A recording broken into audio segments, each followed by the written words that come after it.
My brother ruined my wedding. And then blamed me. You know how people say family comes first, that blood is thicker than water. I used to believe that. I used to believe my brother would always have my back. Until he destroyed the biggest day of my life, and blamed me for it. I'm Zayn, 29 years old. My brother, Adil, is 2 years older than me. Growing up, we were inseparable. He was my best friend, my protector, and my biggest supporter. We were raised in a pretty emotionally cold household. Our parents were more focused on career success than connection, so we leaned on each other. I thought we'd always be close. Then came Merwish. Adil met her 5 years ago. At first, she seemed okay. A little too polished maybe, but I didn't want to judge. I welcomed her with an open heart. But over time, I started noticing small things. She never joined in family conversations. She would make little comments that felt off, like, "You're still living in that old apartment, Zayn," or "You're too nice, it's kinda boring." It wasn't just the words, it was how she said them. Sarcastic. Fake sweet. Passive-aggressive. I told Adil once, gently, "Hey, Merwish's comments kind of sting." "Maybe she doesn't mean it that way." He rolled his eyes. "You're too sensitive, man. She's just honest." I let it go. When I got engaged to Zara, my fiancée, I asked Adil to be my best man. I couldn't imagine anyone else standing beside me. He hugged me tight and said he was honored. But that's when everything started falling apart. Merwish began inserting herself into every wedding decision.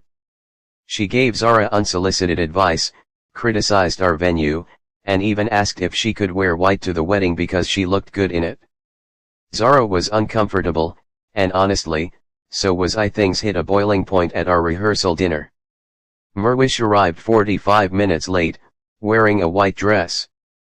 She walked around like she owned the place, loudly commented that the food was too dry, and told Zara in front of everyone, "Are you sure about that dress? It doesn't really flatter your figure." Everyone froze. I pulled Adil aside, trying not to make a scene. I said, "Man, can you please talk to Merwish? This is Zara's moment, not hers." Adil snapped.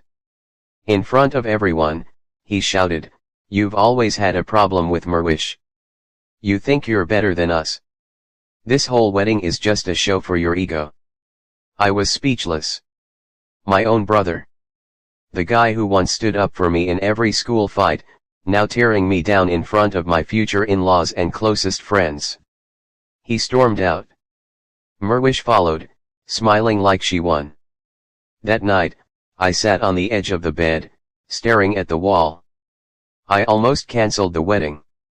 Zara sat next to me, held my hand, and said something I'll never forget, "Let's do this for us. Not for anyone else." So we did. Adil didn't show up. My best man. My own brother. His seat was empty in the front row.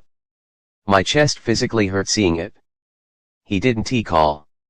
He didn't text. A week later, I got a message from him. 4 words, "You brought this on yourself." I blocked him. I tried to move on. It wasn't easy. Every time someone asked, "Where was your brother at the wedding?" it was like reopening the wound. My mom kept saying, "Bye Hote Hein. Don't break the bond." But no one understood how deep the hurt went. Then, months later, the unexpected happened. Merwish dumped him. Moved out while he was at work. Left a short note on the kitchen counter. No explanation. That's when the calls started. He texted, then called. Said he was sorry. Said he missed me. Said he messed everything up. I didn't respond at first. But part of me remembered the brother who stayed up all night with me when I failed my first college exam. The brother who gave me his entire money when I needed new shoes for a job interview. So I agreed to meet him. We sat in a quiet little cafe, the same one we used to go to when we were broke college kids. He looked tired. Pale. Hollow.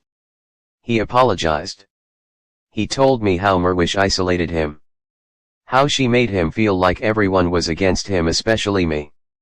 How she de-twist things I said, show him messages out of context, and make him feel like the only person he could trust was her. He cried. I sat there, my coffee untouched, unsure of what to say. I told him I forgave him. But I also told him forgiveness doesn't mean things go back to the way they were. I needed time. Trust doesn't come back overnight. It's been 6 months since that conversation. We meet once in a while. Short catch UPS. Surface level chats. The deeper wounds, they're still healing. People like to romanticize family. They say blood is thicker than water. But here's what I learned, sometimes, the people who hurt you the most share your DNA.